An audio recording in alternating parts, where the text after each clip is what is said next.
Welcome everybody to another top 10 list from yours truly, and this time commemorating 2024's random toy acquisitions, we have my top 10 favorite pickups of 2024. Now, if you're not familiar with my top 10s of, X year series, I usually do like top 10 figures, Transformers, blah, blah, blah. This episode is dedicated to the pickups, the figures that I got in 2024 that were not released in 2024. This is where I go back and I grab some old stuff, I grab a grail or two, and I definitely have at least one grail on this. I would say actually I have more than one, but I have a lot of great figures that I got in the year of 2024 that, again, were not released this year. So as we are going through, I have to give you guys a little bit of a game. So I mention the toy department all of the time. It is a local toy store here in Cincinnati, Ohio, and I go there all the time. At least once a month, I go to the toy department, and I spend a lot of money there. And I want you guys to guess how many figures from my top 10 list I got at the toy department, and I'll reveal the answer at the end, because it's actually quite surprising. So before we begin with the actual list, we have 3 honorable mentions here. This one is my Dark of the Moon Deluxe Sideswipe from Walmart. Super cool figure, and he's just representing like the really cool repaints and everything I got this year. I got a lot of nice old movie Transformers, like movie The Best Ironhide. I got a lot of great stuff, and unfortunately I couldn't cram it all into this video. And I don't do top 10 Transformers pickups because I feel like that's a little excessive. I can't have 2 lists entirely dedicated to Transformers. So, love this Sideswipe. He so narrowly missed the list. In the middle here, we have the Flame Toys Rodimus. This guy I had on pre-order with Big Bad Toy Store for literal years. And it finally shipped, and I finally got it this year. And yeah, it's pretty great. It, again, narrowly missed the list, because I waited for this guy for so long. But I think there's just 10 other figures that I just was so much more excited to pick up this year. And on the right here, we have actually one toy department acquisition. This is the one that I'll give you. Since he's not on the list, he actually won't count. So, ooh. This is Kenner Animated Series Clayface. And he represents me just going back and getting some good old Kenner Batman goodness. I also got Riddler this year. I got Killer Croc. I got, I think, Scarecrow, Man-Bat, Bane. I got a lot of Kenner Animated Series. I think I got Catwoman, too. I got so many this year. And it's fun. It's fun going back and collecting them. I'm not too big on the modern, DC Collectibles / McFarlane animated figures. I kind of like going back and getting the original ones. So it's really cool. It's a little expensive from time to time. Like, I think his Clayface was like $30, but it was worth it. It was worth it getting a figure that's 30 years old. Very, very fun. Alrighty, there's my honorable mentions out of the way. Let's get on to the lists, because I got 10 figures here that are pretty extraordinary, at least in my opinion. So starting off the list, it's very nice that I get to put at least one of these boys on the list, because when it comes to Clone Troopers, I pretty much have everything that came out in the past. I just get stuff that is modern and current.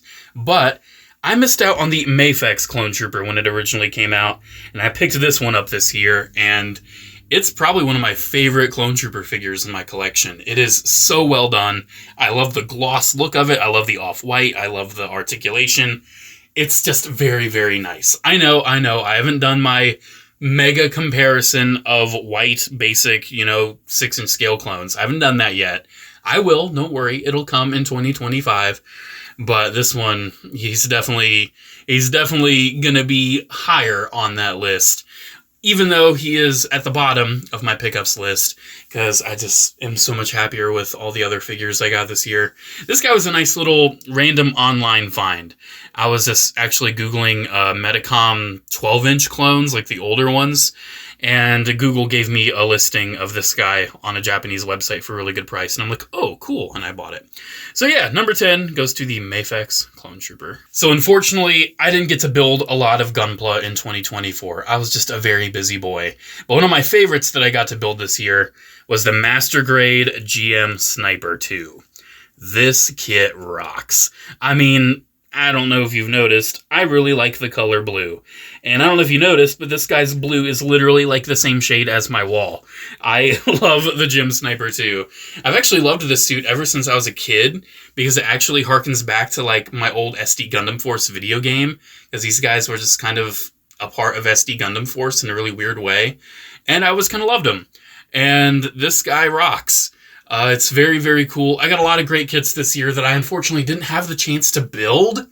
Like, if I would have had the time to build it, you would have seen the Perfect Grade Unleashed Gundam on this list. But thankfully, when it comes to Gundam pickups, I don't really consider when I buy them. I consider when I build them.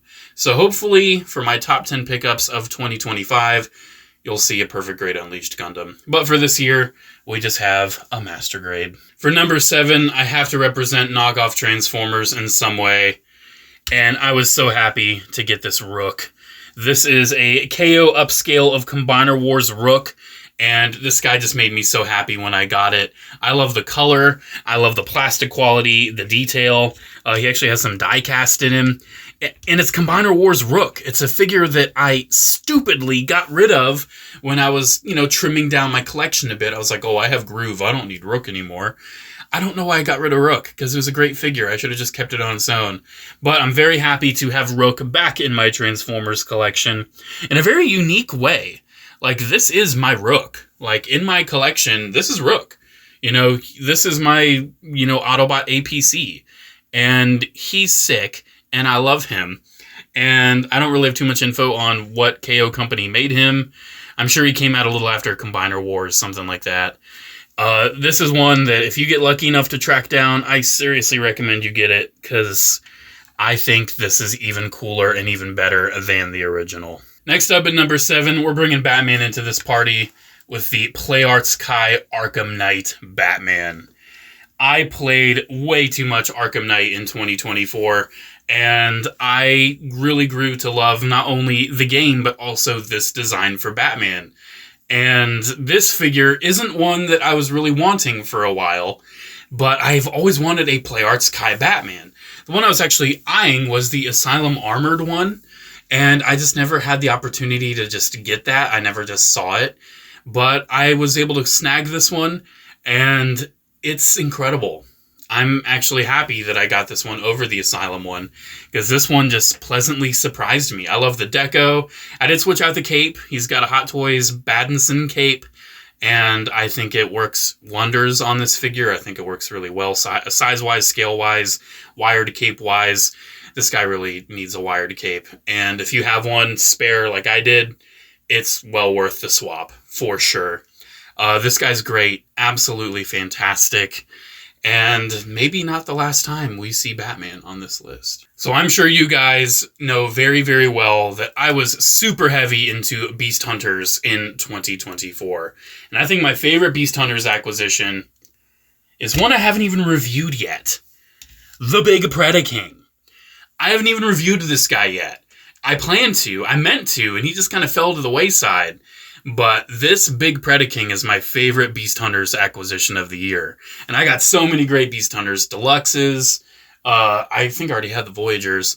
I grew my collection of Beast Hunters so much that now Transformers Prime has like a whole extra shelf, mostly dedicated to Beast Hunters. But this Predaking, this is on my main TF Prime shelf. This is my main Predaking. This is the one that I think scales the best. It is super cool. It's got a light. He can light up. Love that for him. Love that for me, because this guy's great and he is fantastic and I love him. And it doesn't hurt either that I got him for a really, really good deal. I have no clue why I did not get this guy when he came out in 2013, but I'm happy 11 years later I finally came to my senses and picked one up. I still don't have the blue one. I kind of really want that. We'll have to wait and see. Coming in number 5, we have a figure that I've filmed a review for, but I don't think it's going to be out before this video comes out. But yeah, once the review comes out, you need to watch it, because you need to see how absolutely epic the Astrobots Apollo is. This rocks. I've been wanting one of these Astrobot figures for so long, and this guy is just so rad. You know me, I'm a big fan of just random robots. And it's not every day that I get a robot figure that's like just this super fun and impressive and awesome. And this design also speaks my language. I really do like the odd proportion of him, but also his color scheme. Blue and orange, my two favorite colors, and he's got a skull head. I love skeletons and skulls, and I really enjoy just everything about him. He's kind of got a little finger gun thing going on, pew pew. But yeah, he's just so articulated, so much fun. This is probably the most fun I've had, like, posing a figure this year. This thing is mind-boggling, everything it can do and accomplish. And if you don't have an Astrobot in your life and you're a robot fan like I am, man, I got a really good deal on mine, but I think it's worth it. It's worth it. A lot of them are available on BBTS. I would head over there. Not sponsored, but yeah, get one. All right, this is where things are going to get a little difficult to show on the camera because we're going to start getting a little big near the end. Number 4 goes to Movie the Best, Dark of the Moon Leader Class Optimus Prime. Now, this copy that I have has been a little modified by its previous owner. It's got some repro labels in there, and I'm not sure if it has the right voice box, because I feel like this one's supposed to speak Japanese, but he says, which I don't mind. I mean, this guy is still perfectly fine and presentable, and he had all of his accessories and everything. But I, with my Optimus Prime collection, don't like getting repaints. I like it when there's some sort of retooling involved. And I've always wanted a second version of the Revenge of the Fallen Leader Class Prime, because it is a legendary toy. And my Leader Class Prime has been in the whole Jetfire configuration for so long, I kind of don't want to get him out of it. So I've wanted to get one that has like a nicer deco, and preferably the Dark of the Moon retooling. And this one fit the bill for me. He has new accessories. His gas tanks turn into his gun. He has the Dark of the Moon belly. He has new hands, new forearms. He just does enough new and enough different to make an absolutely legendary figure worth acquiring again. And I am very, very happy that I was able to add this guy to my collection finally in 2024. I think I got my original ROTF one back in 2012. So I waited 12 years to get a second version of this mold. I think that's decent. I think it's a decent period to wait. Will I get another one? The Nemesis Prime one looks very nice. But other than that, I think I'm okay. So I'm kind of cheating with my number 3 spot because I have 2 figures here. But to be fair, they're from the same toy line, so I think it's interchangeable enough. My number 3 goes to the McFarlane Nightfall Catwoman and the McFarlane Sinestro Corps Batman. Both of these are ones I really wanted for my McFarlane DC collection because I've been growing my McFarlane Batman stuff heavily in 2024. I got so much McFarlane, it's not even funny. I probably bought more from McFarlane than any other non-robot toy line. And yeah, Catwoman here is one that I really should have gotten when it came out. I remember seeing it at GameStop and I'm like, oh, it looks really nice, but I'm not really super big on McFarlane right now. And then, of course, by the time I wanted it, it got pretty expensive. I did have to overpay a little bit for Catwoman, but thankfully, I was able to find her for a decent enough price. And I haven't been able to find her for a price that same, again, or cheaper since. So I'm pretty happy to add this one to the collection. But I would say the one that was my white whale this year, the one that kept getting away, was Sinestro Corps Batman. I literally almost got this guy at one place, and I went there and it was gone, and I had it on my Amazon wish list, and it was like $40, and I wasn't feeling spending that much on it. But I went to a toy store, we'll say. I went to a toy store, and they had it there for under $20 plus a sale, and I was like, oh my gosh, it was here waiting just for me. And I finally got him, and I was very, very happy to finally get Sinestro Corps Batman. This was one of those figures. Have you ever had a figure where you wanted it so bad, but you felt like you're never going to get it, and you kind of talked down the figure? You're like, oh yeah, it's not perfect, blah, blah, blah, This is one of those. Like, I seriously was like talking to my brother, and we were like, yeah, it's not as good as the Green Lantern one, blah, blah, blah. And it's not. I like the Green Lantern Batman way more than this. But I love Sinestro Corps Batman. Like, look at that. Look at that construct, dude. All the bats and everything. That's sick. And, I mean, look at that pose. That's actually the pose I have him in. Just like that. I might have him on the shelf like that because that just looks incredible.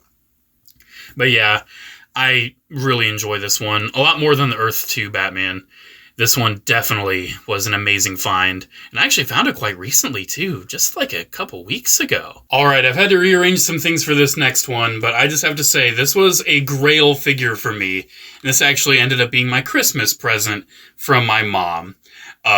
She doesn't know what to get me, so she just kind of gives me some money and says, hey, get what you really want. And I was able to get this for a price that was happy enough for me.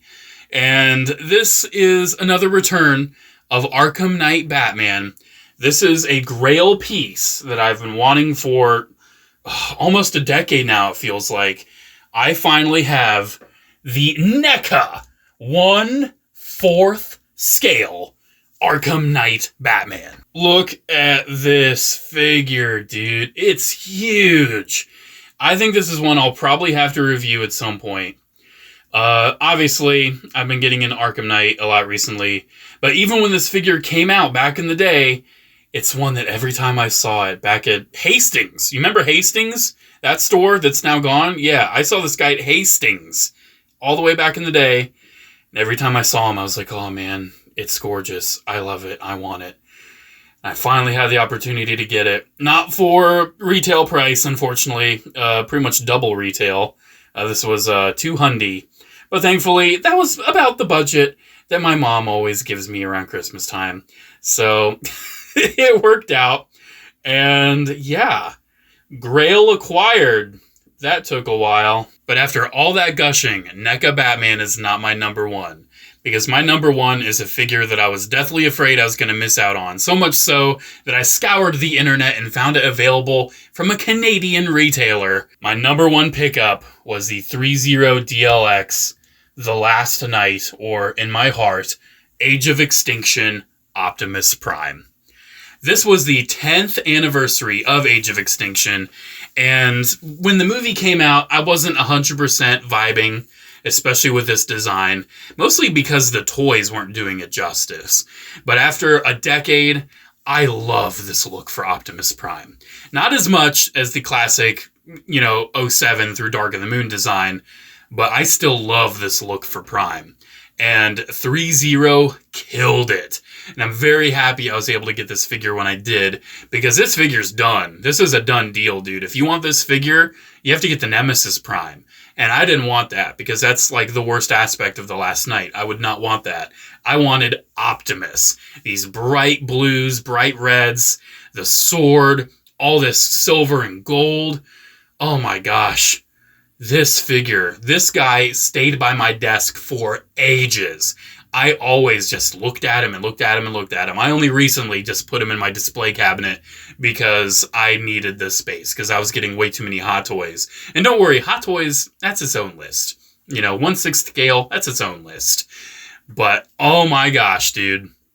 This Optimus made my year. So fantastic. Alrighty, that's my list. But before I sign off, remember that game I said we were going to do at the start? Did you guess how many of these figures I got at the toy department? Well, let's go through all of them. Predaking, I got him at the toy department. Astrobot Apollo, I got him at the toy department. The GM Sniper, I think I ordered him from New Type. I did not get him at the toy department. This guy right here, this Sinestro Corps Batman, I got him at I think Nostalgic Video Games in Florence, Kentucky. This Optimus, I already said I ordered him from Canada, so I did not. Big old NECA 1/4 Batman, got him at the toy department. The movie The Best Optimus is kind of tucked back there, got him at the toy department. Combiner Wars KO Rook, got him at the toy department. This Nightfall Catwoman, got her at the toy department. This Mafex Clone Trooper, ordered him from some Japanese website, Plaza Japan, I believe. And then he's off to the side because I have absolutely no room left. The Play Art Sky Batman from Arkham Knight, I got him at the toy department. So even though there's 11 figures here, just counting, 10 of them, I got 7 out of 10 of these at the toy department. That place has made my year. I love going there because I get so many incredible, amazing figures for my collection at the toy department. It is literally my favorite place to go. I always go there willing and ready to spend at least $100, but my last few trips have been in the few hundreds. But to be fair, you know, I didn't have to pay for the big boy. At least I didn't have to pay for him. Yeah, dude, I spend hella money at the toy department, and I want to end this video by thanking all the great people that work at the toy department. I have gone there for years, ever since their first little location. I went to their second location, their third one, which is the biggest and best toy store I've ever been to in my entire life. I absolutely love the toy department. And if you are in the Fairfield, Ohio area, which is a little north of Cincinnati, pretty much still Cincinnati, but, you know, a little north, just a tiny smidge, you need to go to the toy department. It's in the old Harley Davidson building, which is very funny, but it's heaven on earth, dude. I love that store so much. And clearly, given how that store has contributed to essentially this entire list, minus just a few, yeah, that toy store really keeps my collecting passion alive. It keeps the flame burning, dude. It's so great. Oh man. Part of me's tempted to go tomorrow, but we're expecting a pretty bad snowstorm, so I'll probably wait until maybe my next paycheck. I'll probably wait until my next paycheck. Alrighty, guys. Thank you so much for watching. Let me know what your top 10 pickups were for 2024. And keep in mind, for my rule with top 10 pickups, has to be figures not released in 2024. But if you didn't get that much in 2024, just, hey, feel free. Just shout out some of your favorite stuff. But did you get any Holy Grails this year? I hope you did. For me, the Sinestro Batman was a white whale, but I wouldn't say it was a Holy Grail. I would kind of say that getting another version of ROTF Leader Prime was kind of a Holy Grail for me. But definitely, big ol' Arkham Knight Batman. Yeah, that was a grail. That was, like, specifically a grail of mine. I'm so happy to have it now. It's, oh my gosh. His lighting does not do it justice, by the way. He works best in dark lighting with, like, a light source over top. He looks insane that way. Alrighty, guys. Thank you very much for watching. Special shout out to channel members, as always. Thank you all so much for the continued support. Have a great one, guys, and I'll see you in the next video. Bye.